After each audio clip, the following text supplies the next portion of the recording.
The one thing that emerges as sort of a cultural reversal, not just a singular figure, the whole 1960s phenomena,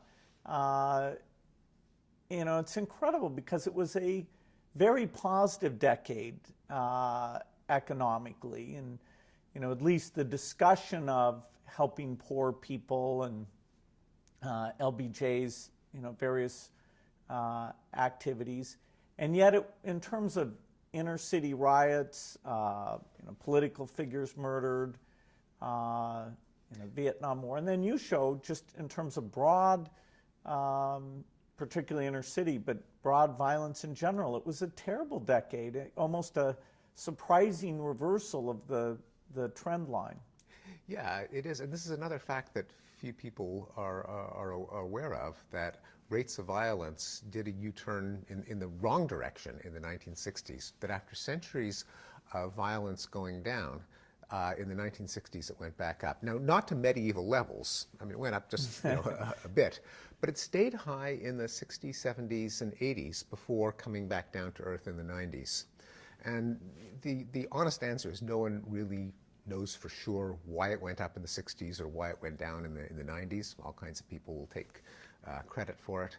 But it was an unmistakable trend. And when we lived through it, these were the years in which New Yorkers locked themselves in their apartments. No one would venture out into Central Park. There were movies and TV shows about urban rot.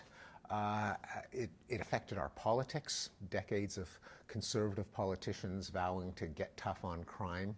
And they were reacting to a very real trend. The rate of homicide really did go up. And it pains me as a baby boomer to admit this, but it was our generation that pushed that mayhem. It wasn't just that there were more of us. That is, you might think, well, there's baby boom starting in 1946. Young people commit more crime. Maybe when the baby boom generation reached their crime-prone years, 15 to 30, that's why the crime rate went up. Well, that would account for going up by 15%, but in fact it went up by 150%. So it's not just that there were more teenagers and young adults. And as you mentioned, the economy was great. There was less inequality. There were social programs, the Great Society programs.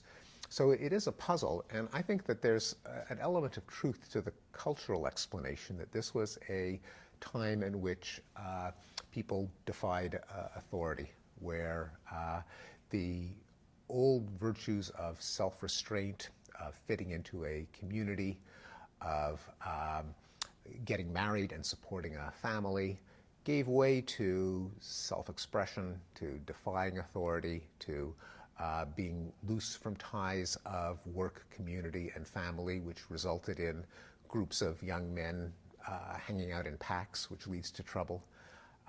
And those cultural changes, harder to quantify, but the whole idea of letting it all hang out, glorifying youth over maturity, glorifying insanity over sobriety, all pushed rates of violence upward.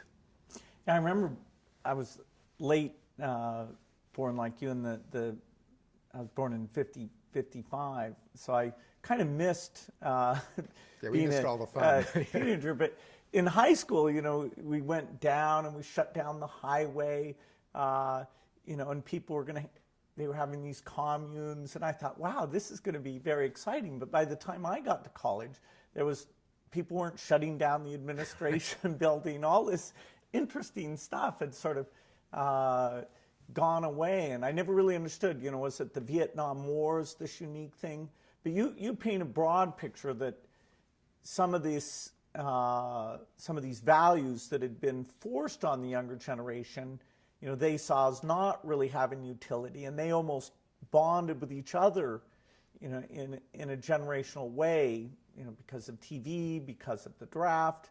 A variety of things got them to think of themselves as an interest group and know that they were rejecting some of their parents' values that were empty, and perhaps rejecting even some in terms of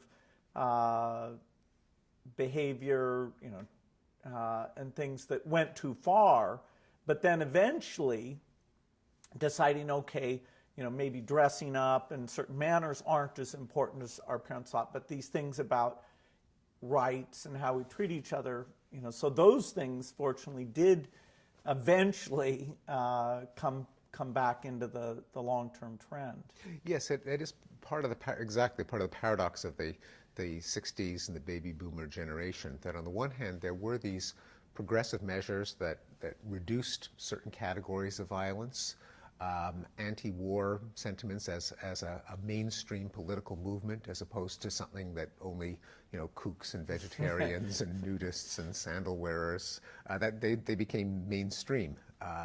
So there was that, the targeting of violence against women, against gays, against children, the target of violence against racial minorities. All of those really were legacies of the 60s that were progressive. But at the same time, the violence of individual against individual went up as people felt less restrained by society, work, family, community, and so on. And I think that you put your finger on the external cause. This was probably the first time in history where you have a generation as some kind of semi-cohesive block. It's hard to go back in history and see any point at which historians say a particular generation of kids grew up and they changed things. And I suspect that a combination of the demographics of the baby boom, there are just a lot of young people, with the new technologies like television and transistor radios, where you could have horizontal connections, teenager to teenager, that cut across the usual connection of teenager to adult, led the generation to feel like it was a cohesive block, and led them to feel empowered against the restraints of older generations. And let's face it, younger generations always need to be socialized. Young men like to raise hell. It's the more sober, older generations that kind of turn them into productive citizens. When you have a big horde of young people basically doing what they want, free from the socializing influences of older generations, then you'll get more chaos and at the margins, more violence.